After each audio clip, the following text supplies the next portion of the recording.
इश्क जुनून। शहर की सुबह हमेशा की तरह व्यस्त थी। सड़कों पर गाड़ियों का शोर, चाय की दुकानों पर भीड़, लोगों की भगदड़ और सब कुछ रोज़ जैसा ही था।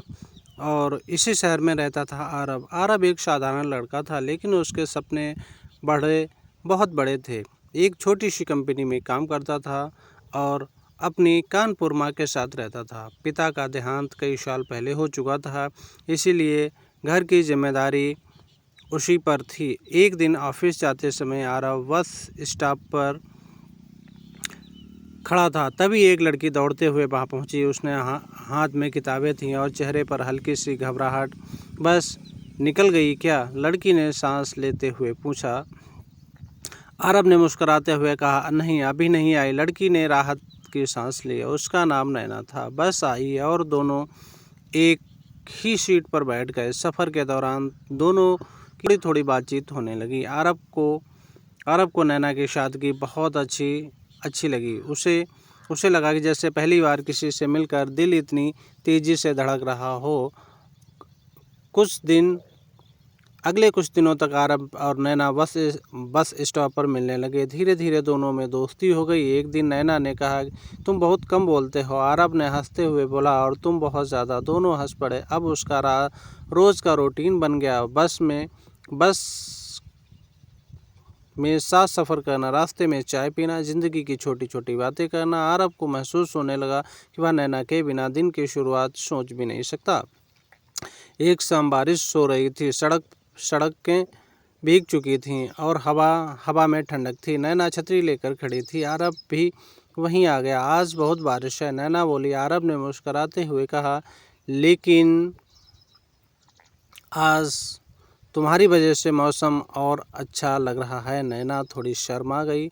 उस दिन दोनों बारिश में भीगते हुए चाय पीने गए। आरब को लगा कि जैसे ज़िंदगी का सबसे खूबसूरत पल यही है। इसी रात आरब ने महसूस किया कि वह नैना से प्यार करने लगा है। कई दिन तक आरब अपने दिल की बात करने से डरता रहा। उसे डर था कि कहीं नैना मना ना कर दे और दोस्ती भी खत्म हो जाए। लेकिन एक दिन उसने हिम्मत कर ली। वे दोनों पार्क में बैठे थे। हल्की हवा चल रही थी। आरब ने धीरे से कहा, नैना, मैं तुमसे कुछ कहना है। हाँ बोलो, नैना ने कहा। आरब ने गहरी सांस ली और बोला, मुझे नहीं पता और कैसे, लेकिन मैं तुमसे प्यार करने लगा हूँ। कुछ पल के लिए खामोशी छा गई। नैना ने उसकी तरफ देखा और मुस्कुरा दी। मुझे पता था कि उसने कहा, और मैं भी तुमसे प्यार करती हूँ। उस पल आरब को लगा कि सारी दुनिया मिल गई। अब दोनों की ज़िंदगी पूरी तरह बदल गई थी। वे एक साथ फिल्म देखने जाते, पार्क में घूमते, घंटों फ़ोन पर बातें करते। आरब हमेशा कहता, तुम मेरे जीवन की सबसे बड़ी खुशी हो। नैना हंसते हुए कहती है, और तुम मेरे सबसे अच्छे दोस्त। उसका सच्चा प्यार और गहरा था। लेकिन ज़िंदगी हमेशा आसान नहीं होती। एक दिन नैना ने उदास होकर कहा, मेरे पापा मेरी शादी तय कराना चाहते हैं। आरब के पैरों तले ज़मीन खिसक गई। लेकिन तुम क्या चाहती हो? उसने पूछा। नैना की आंख में आंसू थे। मैं सिर्फ तुमसे शादी करना चाहती हूँ। आरब ने उसका हाथ पकड़ा, और तुम्हें कभी खोने नहीं दूंगा। लेकिन असली लड़ाई तो अब शुरू होने वाली थी। जब नैना के घर ने आरब को बताया तो उसके पापा बहुत गुस्सा हो गए, और वह लड़का हमारे बराबरी का नहीं है, उसने कहा। नैना रोने लगी, लेकिन उसने हार नहीं मानी। दूसरी तरफ आरब भी परेशान था। उसे लगा कि शायद वह नैना को खुश नहीं रख पाएगा, इसीलिए उसकी माँ ने उसे हिम्मत दी। सच्चा प्यार कभी हारता नहीं है। माँ ने कहा। अब आरब के लिए यह सिर्फ प्यार नहीं, एक जुनून बन चुका था, और उसने मेहनत से काम करना शुरू कर दिया। रात दिन मेहनत करके उसने अपने करियर को आगे बढ़ाया। कुछ साल में उसके कंपनी का मैनेजर बन गया। अब उसके पास सम्मान भी था और अच्छा भविष्य भी।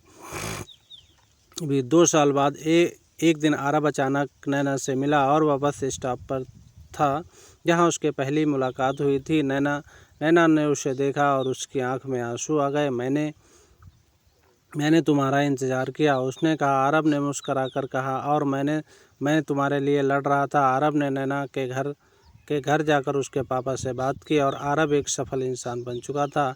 नैना पापा ने कुछ देर सोचा और फिर कहा कि अगर तुम मेरी बेटी को खुश रख सकते हो तो मुझे कोई आपत्ति नहीं। नैना खुशी से रो पड़ी। कुछ महीने बाद आरब और नैना की शादी हो गई। वे जब एक मंडप में बैठे थे तो आरब ने धीरे से कहा, देखो हमारा प्यार जीत गया। नैना मुस्कुराई और बोली कि क्योंकि यह सिर्फ प्यार नहीं था, यह इश्क के जुनून था। कहानी अच्छी लगी है तो हमारे चैनल को सब्सक्राइब करें, शेयर करें, मित्रों में शेयर करें, लाइक करें, कमेंट करें। धन्यवाद। ऐसी ही रोमांचक कहानी सुनने के लिए बने रहिए हमारे चैनल पर।